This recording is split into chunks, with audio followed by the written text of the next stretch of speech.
Ave Maria, welcome back to No Apologies. I'm Brother Joseph, and today we want to begin looking at the Spanish Inquisition, a topic which is often pointed to by others as proof that the Catholic Church cannot be the church which was founded by Christ, because they say the true Church of Christ could never sanction something as cruel or unjust.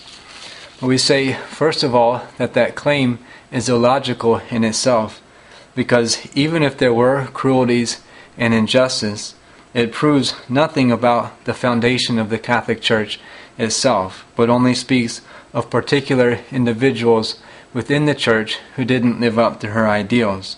So no amount of human error or scandalous behavior can undo her divine foundation. This is true whether we're speaking about the Inquisition or anything at all.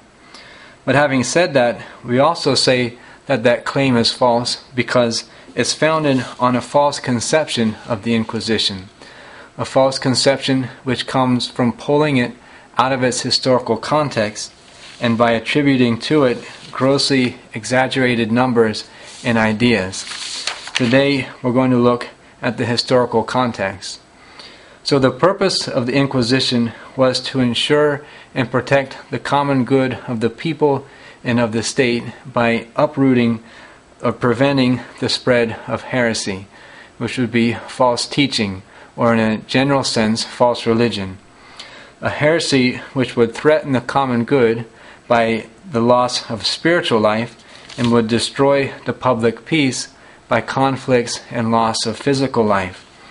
And this was, without exception, the accepted mindset of all of Europe at the time, and also the accepted mindset of all religions at the time. Both Luther and Calvin sanctioned the right of the state to uproot heresy, and many Protestant reformers were very involved in their own inquisitions in England and in Ireland. So it was understood the danger of those who would undermine the very spirit or foundation on which a particular society was built. So if an American is pitting himself against and advocating against the spirit of democracy, he's at the same time pitting himself against the American government, because that's what the American government is founded on.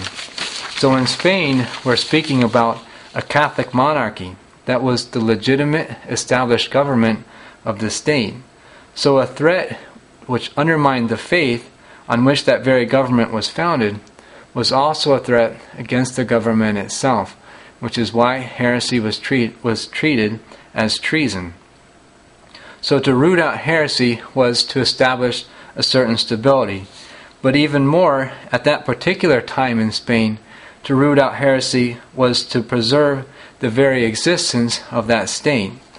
Queen Isabella consented to the Inquisition in the year 1480, just 1 month after a Muslim invasion of the Italian town of Toronto, in which 12,000 Italians were killed and 10,000 were sold into slavery.